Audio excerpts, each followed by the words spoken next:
You're listening to Southern Fried Sports with Travis Reier on Tide 100.9 in Tuscaloosa. Is Southern Fried Sports with Bama Online senior analyst Travis Reier on your home for Alabama sports. Tide 100.9 and streaming on the Tide 100.9 app.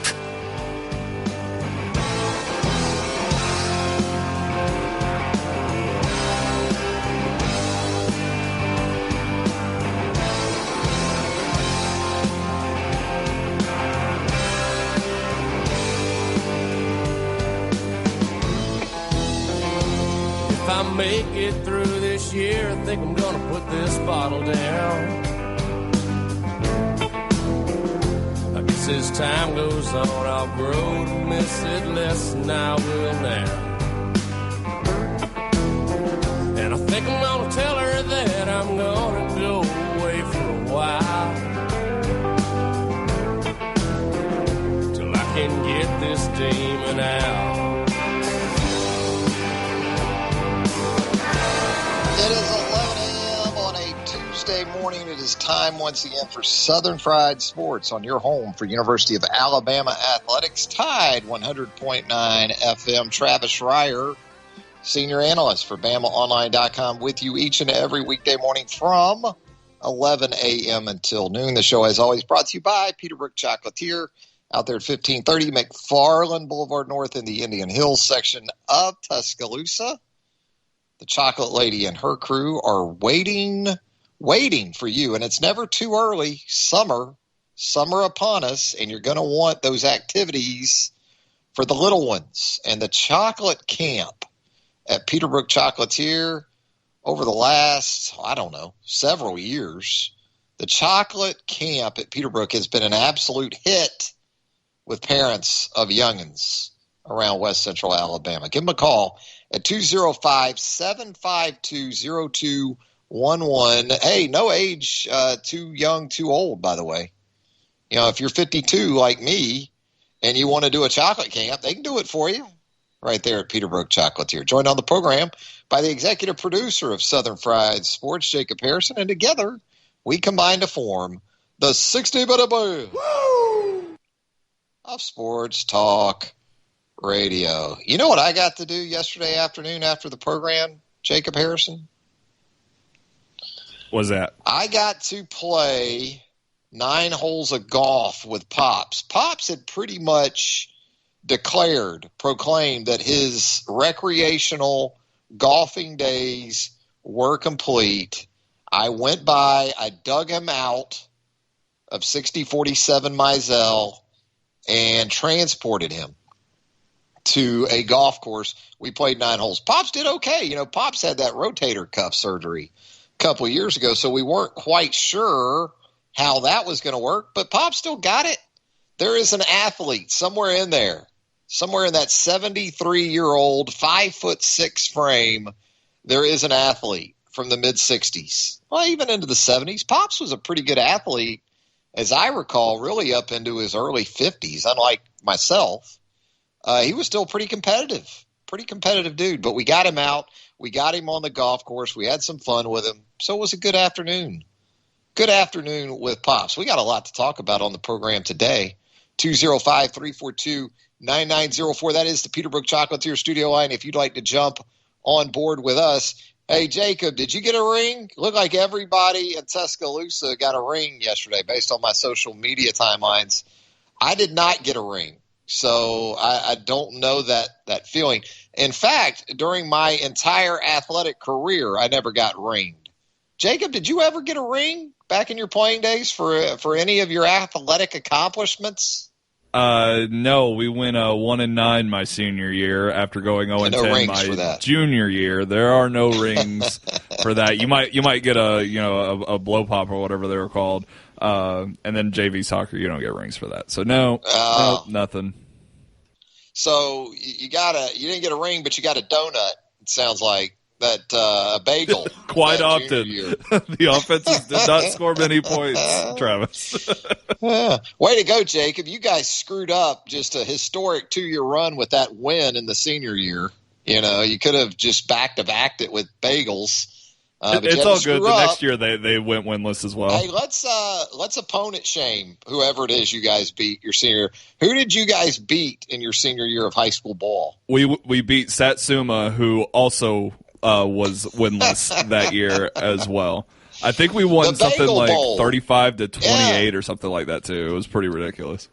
You guys should get like Einstein's Bagel Shop or something to sponsor that rivalry down there. You know, the Bagel Bowl, it sounds like. But no rings for me. I guess within our family, within Raritan, the oldest daughter got ringed twice at Shelton State. You play for Madonna Thompson and Joe Eatman, too.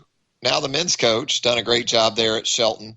You play for Madonna Thompson at Shelton State, you're going to get ringed, all right? If you're a young lady. You don't have to wait on some, beau or guy or whatever to put a ring on you. They'll put a ring on you in women's basketball out there at Shelton State. So she got 2 with Madonna, and I think the younger brother got a state football championship ring or 2.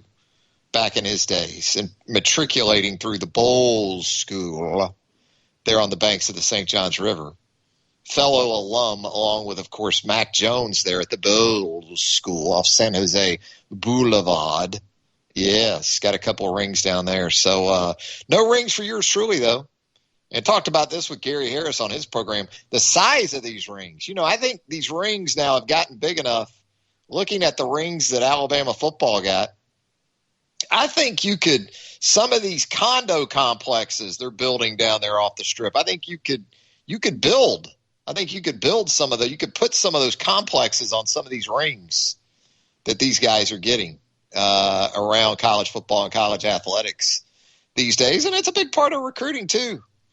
That doesn't hurt Nick Saban. Not that he needs a ton of help on the recruiting trail, because that NFL draft coming up in a couple of weekends, that's going to help Nick as much as anything, if not more, than the national championships and the rings. But it's nice. It's very nice when you have not 1 but 3 rings that the fellas are getting. And I don't have any problem with it.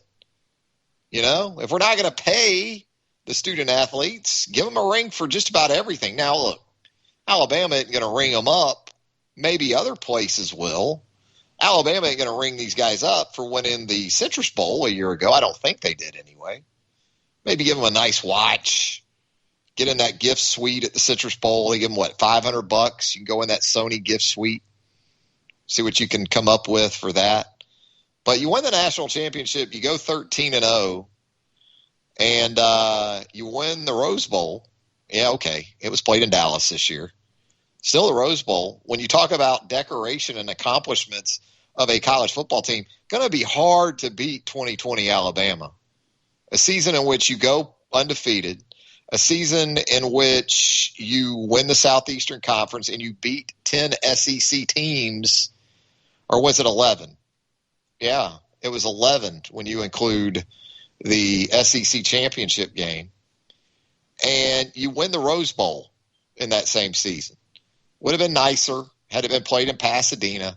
Would have had a little more pop. I get that. But just line up the accomplishments. It's going to be hard. It's going to be very difficult, even by Alabama standards, to top the 2020 Crimson Tide. 205-342-9904. We're going to talk with Brent Beard of College Sports Today and First Coast News coming up in just a little bit. We touched on some spring game action from over the weekend on yesterday's program. We're going to go in depth with Brent Beard on some places like Georgia, like LSU. And then coming up this weekend, you've got a pretty full slate of action. Ole Miss, Texas A&M, among others. Auburn last weekend. We'll do that with Brent coming up in the very next segment. You've got some college baseball and some college softball around Tuscaloosa the next couple of nights. UNA in town at the Joe this evening for a 6 p.m. first pitch. Alabama, North Alabama, before the Crimson Tide heads to the Commonwealth for the weekend. Going to miss Derby weekend by a week. Alabama will. Never been to a Kentucky Derby either, by the way. That's on the bucket list. of course, the youngest daughter will beat me to the punch. My kids get to do everything I haven't done. You ever notice that? Yeah. The youngest daughter hits us up yesterday for a loan, she calls it. A loan, right. Sure she's going to pay it back because she's going to Churchill Downs in a couple of weeks to go to the Derby. Got to have a hat. You got to have a Derby hat. Got to have a Derby outfit. Yeah, you bet. Who's going to tell the baby girl no? Not me, and she knows that. So I get hammered for that. But Alabama baseball up there in the state of Kentucky this weekend. You got Alabama softball tomorrow hosting USM before a non-conference weekend. Louisiana Lafayette coming to the Rhodes House. Louisiana Lafayette traditionally, and they like to just be called the University of Louisiana now. They don't like to be called Louisiana Lafayette. They used to be Southwestern Louisiana. Just Louisiana is what they want to be referred to over there in Lafayette. But you will have that series coming up this weekend. We'll see where the Crimson Tide is at in terms of player availability after a weekend series against the Florida Gators that saw, as we talked about yesterday, some key members of that Alabama team not able to participate. We're going to step aside for our first break when we come back. As promised, Brent Beard of College Sports Today, First Coast News, and a Heisman Trophy voter, Brent Beard. We're going to talk some SEC football with Brent. Brent's going to give us a Hal Mumme update because, look, I know you're all sitting on the edge of your seats wondering what exactly Hal Mumme, the former head football coach at the University of Kentucky, man, you think about 25 years ago and how much heat Hal Mumme was generating with that air raid offense. And, this guy's the next Steve Spurrier, and the sky's the limit for Hal Mumme. What's Hal Mumme up to now? Brent Beard will tell us that, along with a whole lot more, when Southern Fried Sports, presented by Peterbrook Chocolatier, returns on a Tuesday on Tide 100.9 FM right after this. From the University of Alabama, this is Crimson Tide Today.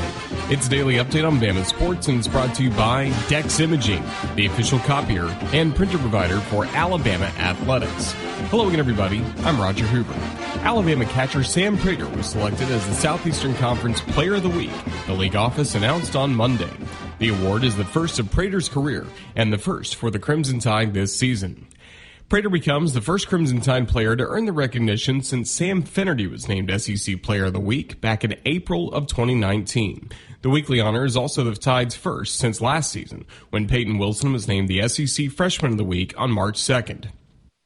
Prater led Alabama's power surge during the week, homering in 3 of the Tide's 4 games. He hit .429 at the plate with 3 home runs, 6 runs batted in, 4 runs scored, 2 walks, and was also hit by 2 pitches. I'll have more in a moment. Hey, folks, at this time of year, Alabama is looking for commitments, players they can depend on in the future to wear the crimson and white. Well, as a business, you need a copier and printer partner that is committed to your needs. Dex Imaging has made the commitment to be the best in the business when it comes to office solutions. So do what I did and commit to Dex Imaging. Dex Imaging, the official copier and printer provider of Alabama Athletics. If you missed last night's edition of Hey Coach, you can check it out on our Alabama Insider podcast, available on all podcast platforms. Baseball head coach Brad Buchanan recapped the series win against Auburn and looks ahead to tonight's game with North Alabama and what's coming up this weekend against Kentucky. Also, former Tide quarterback and ESPN analyst Greg McElroy joined us to talk Crimson Tide football. And that's your Bama update. Crimson Tide Today brought to you by Dex Imaging. Crimson Tide Today is a production of the Crimson Tide Sport. Tide 100.9 Tuscaloosa weather. A mild afternoon. The sky partially sunny, the high 76 degrees. Clouds increasing tonight with the low at 48. Tomorrow becoming partly to mostly sunny, breezy, and much cooler, the high 60. And Thursday, a sunny day with a high at 62. I'm James Spann on the ABC 3340 Weather Center on Tide 100.9. It's 72 degrees in Tuscaloosa. Tide 100.9. For more coverage of Alabama football, visit us at Tide100.9.com or download the free Tide 100.9 app. The Crimson Tide will not be denied.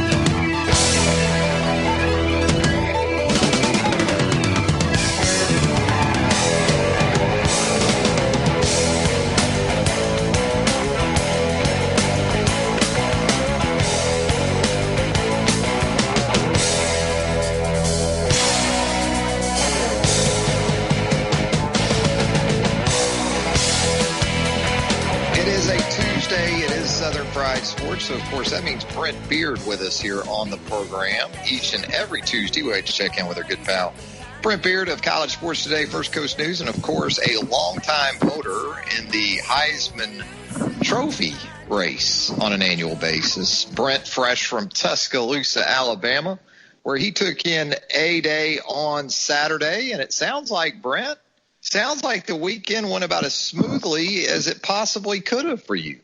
Yeah, it was a nice week. Enjoyed being with Brother Brett. Travis, you can imagine, we painted the town red a couple of times up in Huntsville, but we're back at his place by 10 o'clock at night. So that sounds like a Pops weekend, does it not? Yeah, clean living when it comes to the Beard brothers. If you ever need to kind of get yourself back between the ditches, Brett and Brent Beard are the people you need to dial up. And it sounds like, from a travel perspective, you were telling me, I guess you went in and out of Huntsville, your brother Brett up there, and kind of surreal in some way, the travel. We experienced what you were talking about before the segment with me in Birmingham not long ago, but a ghost town up there at that Huntsville airport coming back yesterday. And listen, that's a nice little airport, Trav, that a lot of people don't take advantage of. It was the first time that I had done so, but on the way back yesterday, and Trav, this was 5 p.m. I was the only person going through security. The security agents were kind of bored, so I breezed through it, and frankly flew Delta up there, and it was a good experience. Even had to make a plane change, and it worked out well. So it as far as travel experiences, like you, I've had a lot worse, right? You got to be careful not to travel with Chase Goodbread. You don't travel with Chase, you won't get, as we like to refer to, good-breaded. You'll get good-breaded if you travel with Chase Goodbread. But no, the Chocolate Lady and myself a couple of 3 weeks ago were doing some traveling, and I think it was a Friday afternoon, and we hit Shuttlesworth over in Birmingham at like 5 p.m. And you would have thought it was 4 a.m. in the morning on overnight Sunday or something. When the Chick-fil-A in an airport is closed on a day other than Sunday, there's not a lot going on. But glad to hear the trip went well, and I'm sure you liked what you saw on Saturday. You didn't see a lot of the roster maybe for Alabama, but what was out there, especially from a depth perspective, had to have you feeling encouraged about not only this upcoming season for Alabama, but when you look beyond 2021. Listen, the talent on the field is just enormous, to say the least. When you look at all the individual, I think the quarterback room, obviously a lot of these guys need some developing, but and the big thing obviously is Bryce Young. I think he looked fine. He looked mobile. Now look, he's not any taller than I am. I can tell you that. And Trav, in this league, when those big linemen are holding their hands up, that can be an issue. But he was accurate. It looked like he made some pretty good decisions. Paul Tyson, Braxton Barker getting some time. Man, you can't help but be impressed with those skill positions. And listen, this is something that you told people years ago, that if Saban stays in the recruiting cycle, that they're going to have running backs and wide receivers particularly like Hall, the freshman, wore number 17, that are going to be nothing like that Alabama fans have seen in years. And Trav, that's where they are, aren't they?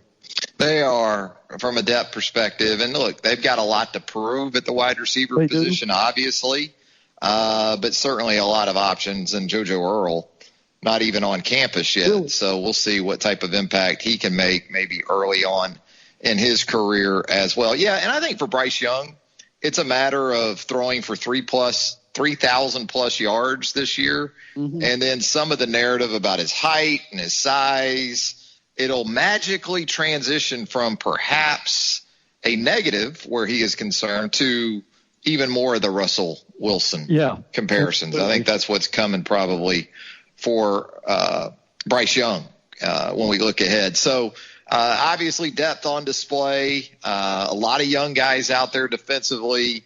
Lines of scrimmage, we can talk about skill guys, but certainly that's where it's always been the starting point for Alabama championship football teams. A lot to replace on the offensive side. Didn't have some of the guys that you anticipate being with that first group with them on Saturday. Where do you think this team is at in terms of the trenches and where the game is ultimately decided, even in an era where it's all about quarterback play, or at least we think it is? Right. I still think when they get all the pieces together on the offensive line that they will be fine. The Brockmeyer kids, I think, are going to add a lot to that group. My goodness, Trev, the defensive line, I think is going to be very good with the DJ Dales. Tim Smith is a guy that I think is going to be absolutely unblockable sooner than later. The Byron Youngs in that group. And look, I know a lot of these guys were out, but you had Chris Braswell that on the edge, just wreaking all kinds of havoc. So imagine when those outside linebackers and those edge rushers are doing what they need to do. And again, as Saban says himself, Trav, we're now in a situation where it's not sacking the quarterback. It's how much pressure can you get. And I think this is a group that will probably do well as far as harassing the quarterback throughout the season. Yeah, about 8 years ago, you heard Nick Saban really start to emphasize twitch on defense. And he was talking about across the board, not just at the edge pass rush spot or linebacker or certainly in the secondary, but he was talking about on the interior too. And you've certainly seen more of that over the years. A'Shawn Robinson provided some of that. Jonathan Allen certainly provided some of that. Daron Payne, Quinnen Williams. And now you're starting to think perhaps a Tim Smith is going to be the latest in a long line of those type of interior forces, not just two-gap pluggers, but guys that can really wreak some havoc, as you described it, Brent, there, where the defensive line is concerned. We're talking with Brent Beard of College Sports Today and First Coast News on a Tuesday edition of Southern Fried Sports. So, Brent, when you look around the SEC, it was certainly a busy day for spring games. And as is typically the case, talked about this yesterday, optimism abounds pretty much just about anywhere you look. Georgia, LSU, a lot of positives coming from those spring games. Auburn, you heard some positive things. Arkansas with the quarterback situation that we talked about last week. Coming out of the weekend, other than Alabama, which of these teams that had a spring game over the weekend, Mississippi State also in that mix, maybe even Vanderbilt, which of these other teams do you think is in the best spot coming out of spring ball? Well, I think Georgia had an interesting spring game, and now look, they've got to, and Kirby Smart even mentioned it himself, their offensive line is nowhere near where it needs to be, which I frankly think as far as offensive lines, Alabama can get there a lot faster than Georgia can right now. And Georgia's secondary is not where it needs to be either. Now, does that mean they don't have talent? No, that's not what I'm saying. But the reality is, I think the thing that also came out of there is like Cameron Latu at Alabama at tight end, they have got a real weapon in Darnell Washington, Trav, that 6'7", 285-pound tight end who just kind of shook tacklers off during the game. And I tell you, and again, this is more for us down here in Jacksonville. We know JT Daniels is going to be the quarterback, but there's some real talk now that Carson Beck, the kid out of Jacksonville, may be the number 2 guy. He really had a pretty good scrimmage, 22 of 31 for 236. Now again, transparently, this may be against more the 2s than the 1s, but I think it's one of those things to where in the league now, Trev, don't you've got to have a capable, obviously a playmaking starter, but I think we're at the point where you've got to have a number 2 guy And I think Mac Jones was this for Alabama before he really came into his own, who, if J.T. Daniels has a hamstring, that back can come in and they don't panic at the quarterback position. Yeah, that would be a big plus for them. And you're right, at the tight end position, you're talking about a former 5-star from Vegas that Alabama was involved with heavily a couple cycles ago. Same class that Eric Gilbert came out in 2020 and before moving on to LSU. I talked about this yesterday, Brent, and I'm probably overselling LSU, but I think if Georgia and LSU played on a neutral field today, I might pick LSU in the game because I still think top to bottom in terms of roster. Now, I'd probably worry a little bit about that coaching staff turnover that LSU has undergone here in the last really couple of years. But LSU, again, I know I'm buying in probably too early on the Tigers. To me, they look like a team that could potentially check all boxes, starting with the lines of scrimmage, moving to the quarterback situation, getting some additional wide receivers to step forward with Kayshon Boutte. If Eric Gilbert comes back at tight end, defensively, you're going to have maybe the top corner tandem in all of college football with Eli Ricks and Derek Stingley. Yeah. Am I missing it on LSU? No. Where would you go with that sort of comparison right now with Georgia and LSU? I'll say this. I would almost say right now I would go with LSU over A&M. Frankly, that's a good one. And listen, I know a lot of people would disagree with that. I agree with what Jimbo's done to the line of scrimmage. Their D-line is very good. But look, LSU has all kinds of trouble off the field. But this team on the field, Trav, they've got not one but two capable quarterbacks in Miles Brennan and Max Johnson. And listen, even T.J. Finley's played in an SEC game before. So here's the difference with LSU from last year. Daronte Jones has done a solid job with this defense. Everybody who's covered them that we've heard from said that their secondary is infinitely improved from last year, the one that Alabama shredded, frankly, all game long. But Trav, they've got guys on that D line that are really going to be hard to block. So I don't disagree with that at all. At this point, if the off the field stuff doesn't infect them internally, on the field, LSU's going to be really hard to beat. And I think that's where, either real or just perceived, being at least borderline oblivious to all of the chaos around his program can be beneficial to this 2021 team anyway. It just doesn't seem like, even though he's directly implicated in some of this stuff with Darius Geis, doesn't seem like it impacts him at all. No.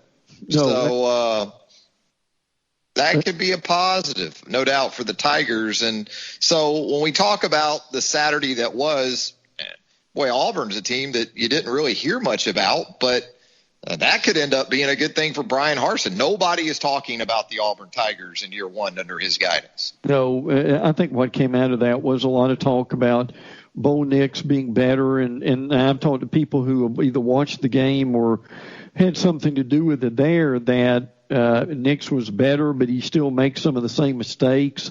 Look, even the Auburn beat writers, Trav, have said that this year's team, it's not so much on how much better Bo is. This year's team is, can that offensive line be good enough to block for Tank Bigsby? That's probably going to be as much of an issue for them as anything else. I mean, Nix, frankly, and again, when we understand the situation, it was a very pedestrian 12 of 20 for 112. He added a little more rushing yards at this point. Smoke Monday, who you talked about last week, had a really good game with the first team defense. And we still kind of wonder, don't we? Obviously, Mike Bobo has had an impact offensively but Derek Mason could be as big of a pickup for them as just about anything on this point. And I'm curious if you've noticed this with them, because some beat writers brought this up over the weekend. This is a smaller Auburn team than people want to admit, and some of that is they really got behind because of COVID during last season, as far as your strength and conditioning. And we're not saying they look like a JUCO team or anything like that, but it's just one of those things to where people have mentioned, even Auburn beat writers, that it's going to be an important offseason for them in the weight room. Yeah, I think there's a couple different ways to look at the Auburn offensive line. It's good news or bad news, I guess, depending on your vantage point. Good news is Auburn returns all 5 starters along the offensive line. Really? The bad news might be the very same thing. We'll see. Maybe there's some improvement. As far as the defensive line, you got J.J. Pegues going over there from that tight end position. Of course, he is in the 300-pound range, so this isn't Jaleel Billingsley going from tight end to defensive tackle. And, you lose Daquan Newkirk to Florida in the transfer portal, and then you had a key injury early in the spring on that defensive front. So I might be inclined to think the defensive front is more of a concern for Auburn moving forward. I think Tyrone Truesdell, he's an experienced guy, so you feel good about having him in there. And traditionally, Auburn year in and year out just backfills and reloads with another group of very talented defensive linemen. But that's kind of where I have my wonderment with this Auburn team, especially when I look at the defensive side of the ball. So, Brent, when we look at the upcoming weekend, and there's no shortage of intrigue in terms of spring football action, because you're going to have Lane Kiffin and Ole Miss on display. You're going to have Jimbo Fisher and the highly touted Texas A&M Aggies on display. You're going to have the Tennessee with its latest coaching change. You're going to see on Saturday on SEC Network Plus Shane Beamer at South Carolina. Of these games, maybe, which one are you most interested in? Which one is going to pique your interest the most, you think? I'm not sure how much interested I am in, as much as I just that do we have a clue what we're going to see with South Carolina?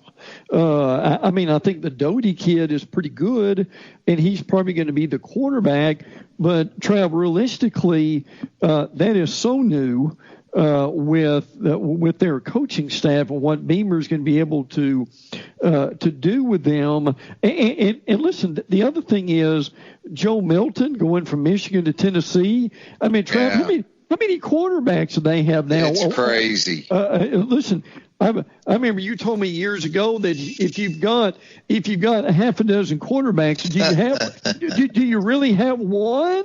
I'm not sure they do. Do you? Transfer quarterbacks are to Tennessee what fired head coaches are to Alabama. Yeah. Absolutely. Nick Saban kind of collects fired head coaches, brings them in as analysts. Yes. That's kind of Tennessee's kind of a layover, it seems like, for Power 5 quarterbacks looking to make a move. I mean, you already have a Virginia Tech transfer in that quarterback competition right now.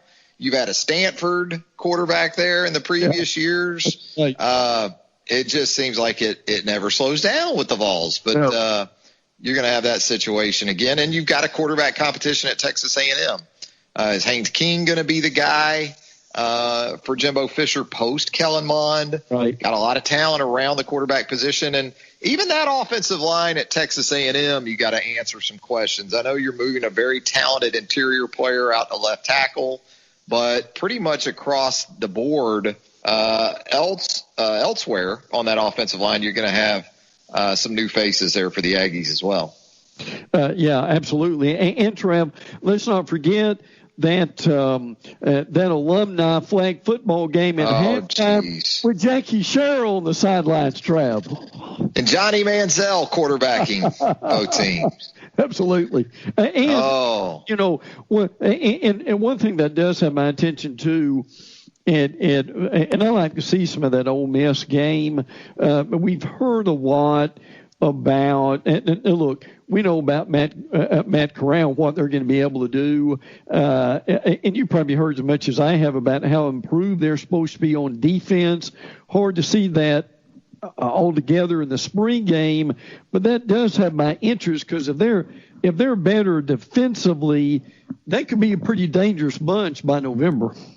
Yeah, they could. I do think Ole Miss is one of those teams that we're kind of undervaluing a little bit, and especially when you look at the returning production at quarterback with Corral, with Ely coming back at running back. I know they lost, Kenny Yeboah at tight end, Elijah Moore at wide receiver, but I think they've still got plenty. I really do. And an offensive line, I know we talk more offensive line on this program than all the programs out there combined, but Ole Miss returns its offensive line pretty much intact. If they can make any improvement defensively, they're going to have a chance to be a pretty improved football team in 2021. What's this I see, Brent Beard, about Hal Mumme now coaching in the spring league?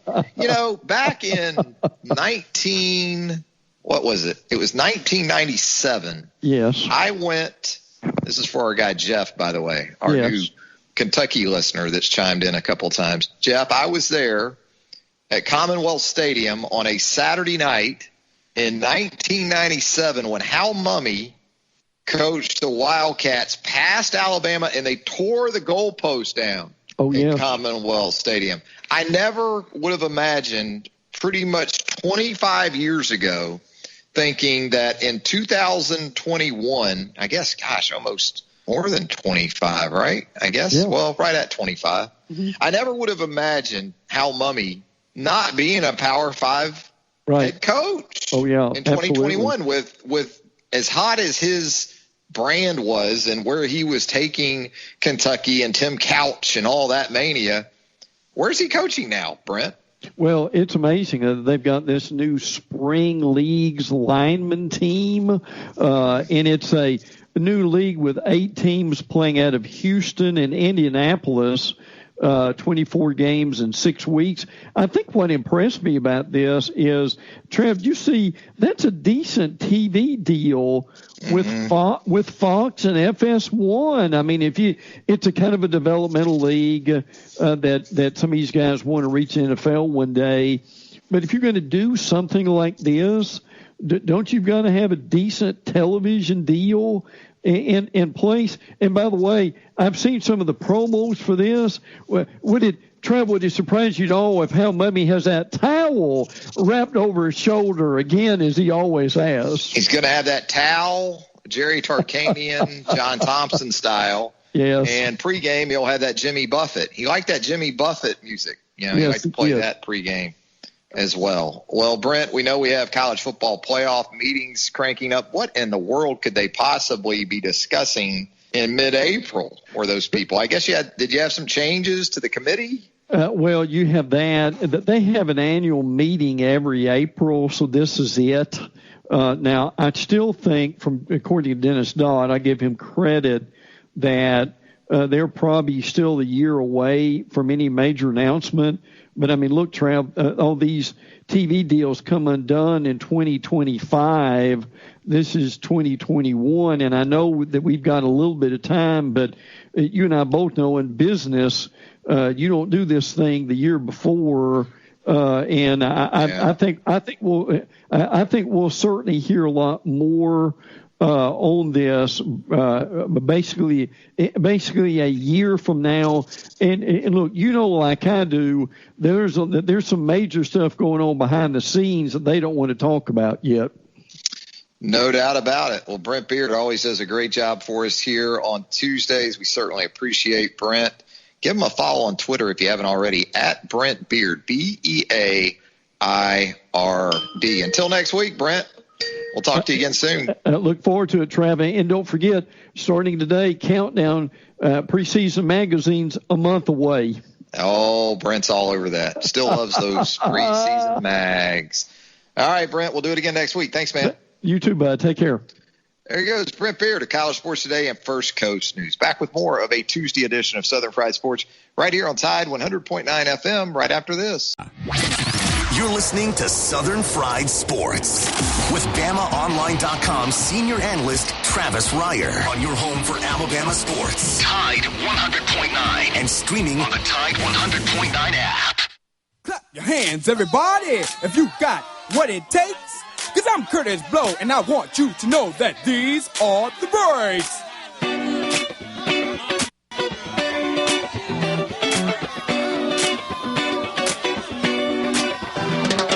Brakes on a bus, brakes on the car, brakes to make you a superstar, brakes to win and brakes to lose. But these here brakes will rock your shoes, and these are the breaks. Break it up, break it up, break it up.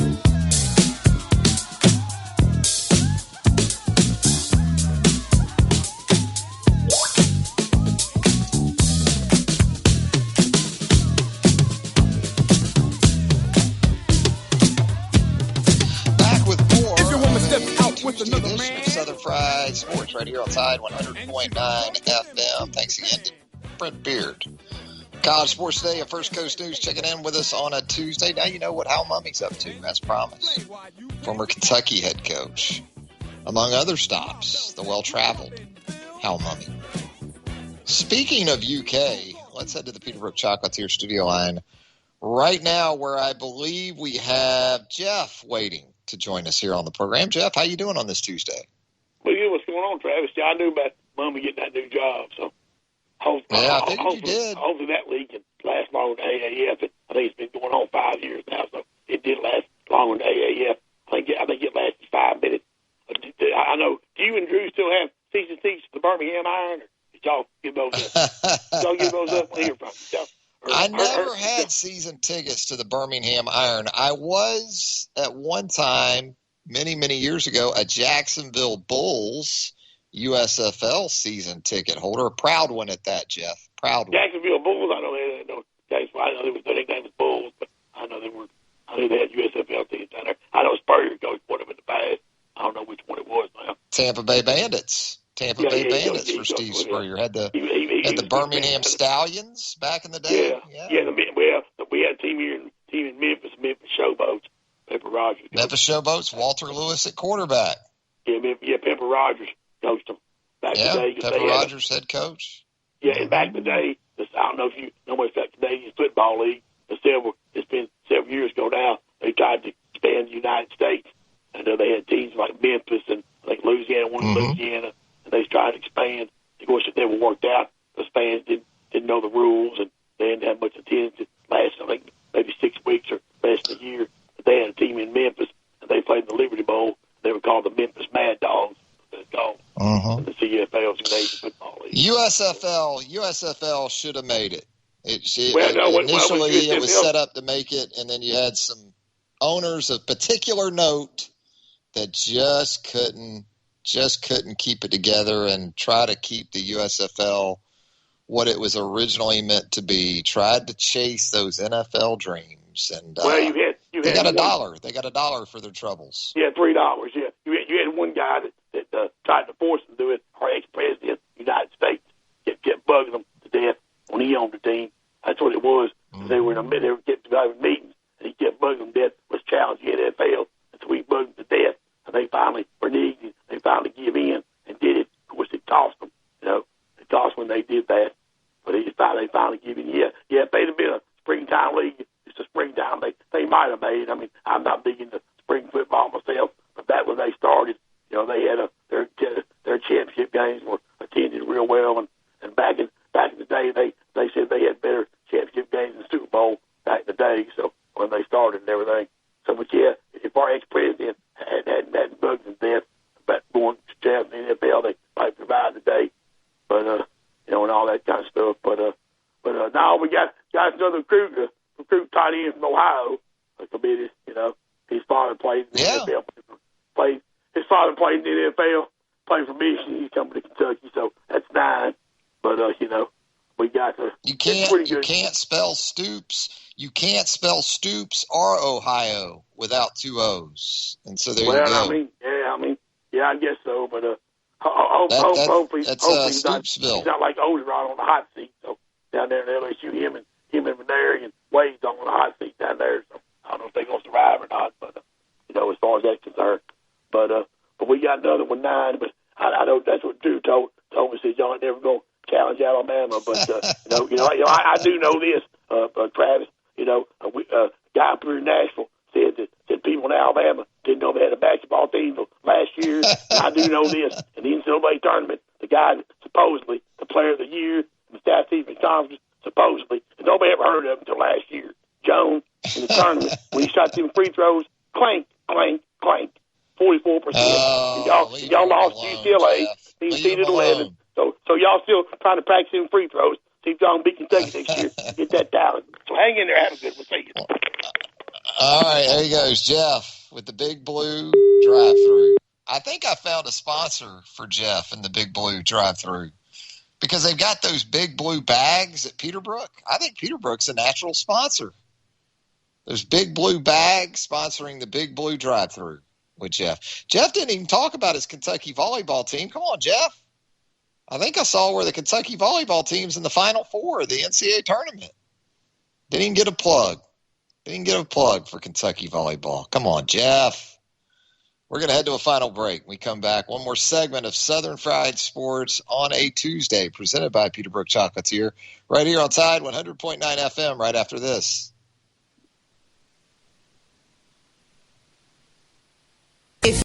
Tide 100.9 Tuscaloosa weather. A mild afternoon. The sky partially sunny. The high 76 degrees. Clouds increasing tonight with the low at 48. Tomorrow becoming partly to mostly sunny, breezy, and much cooler. The high 60. And Thursday, a sunny day with a high at 62. I'm James Spann on the ABC 3340 Weather Center on Tide 100.9. It's 73 degrees in Tuscaloosa. The flagship station for Alabama Crimson Tide football. Alabama touchdown. Only on Tide 100.9 and streaming on the Tide 100.9 app.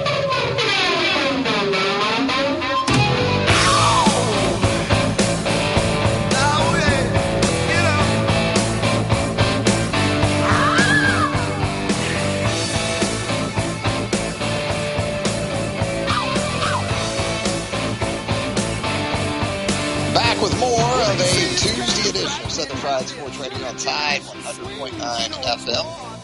We're going to head straight back to the Peterbrook Chocolatier studio line where we have our good pal Cowboy out in Texas waiting on us. Cowboy, how you doing this morning? All right, Travis. How about yourself? I cannot complain, sir. Thank you for asking. I heard you. Hey, I got a couple of Jacksonville football teams for you. But, I remember back in my growing up days, the best bowl, besides maybe the Sugar and the 4 New Year's Day bowls, was considered the Gator Bowl. But you remember when they had the World Football League and the Jacksonville Sharks? Absolutely. Jacksonville Sharks. That was from the youth, but definitely. We had down there, we had the Jacksonville Sharks. We had the American Football League, which was a step below the World Football League and the USFL. We had the Jacksonville Firebirds, which the late Corky Rogers, the former Bowles and Lee High School coach, he coached the Firebirds in the spring. So he was doing both back then. He was coaching the AFL team and coaching high school. So they've had a few. They've had a few pass through Jacksonville, like Birmingham and some other cities. Yeah, Birmingham had a team that was in that American League. I think it was the Alabama Americans or something. I think you're absolutely correct. Yeah. Yeah. Yeah. And then the Jacksonville Bulls, their quarterback was Brian Sipe in the USFL. They did get Brian Sipe from the Generals, I believe. I think Sipe was originally with the Generals and then ended up in Jacksonville. Yeah, former Cleveland Brown. Yeah. Also had, remember Ed Luther? He was the backup to Dan Fouts with the San Diego Chargers, and they spent some big money on him to get him into the USFL. Yeah, blast from the past. Yeah, that World League also, Gary Danielson was the quarterback in that league before he went to the Detroit Lions. I can't remember the team, but Gary Danielson was in the World Football League. Merle Harmon, that pelican-looking bird, would drop the football before every game on TV. Merle Harmon was like the voice of the Texas Ranger baseball team out here for a while in the late. Really?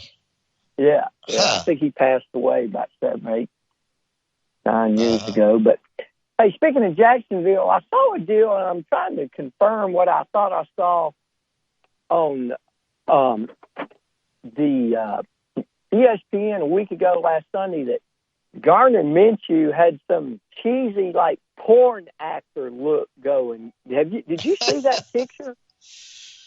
That would not surprise anyone, I think, down in Jacksonville or anywhere else where Gardner Minshew is concerned. He is he's very much his own vibe, as the kids like to say, on his own. He had like a mullet. He had like a mullet shaved on the sides and some kind of white T-shirt and like joint-looking pants. He loves the jorts. He's perfect. Yeah. If you've ever been to Northeast Florida, Gardner Minshew is like the poster guy for guys, especially natives of Jacksonville and Northeast Florida. He's that dude. I pretty much went to high school in Northeast Florida with Gardner Minshew. Every guy I went to high school with in the mid-'80s had the Minshew look, 40 years ago. So he's just bringing it back. He's keeping it real down there with that look. I got you. Well, I was impressed with the A-Day game, but I never did find – did your daughter last fall ever do any sports stuff, or she just kind of finished up school? She didn't. She pretty much just took a year off, and I think she's about to go into the coaching aspect of things pretty much full time. She's got an opportunity coming up that I think she's going to jump into, and it looks like it's coaching. It's crazy though, Cowboy, because one of her best friends that she played with at Shelton has got another year at the 4-year level up at Old Dominion because of COVID, and also this young lady had an ACL injury.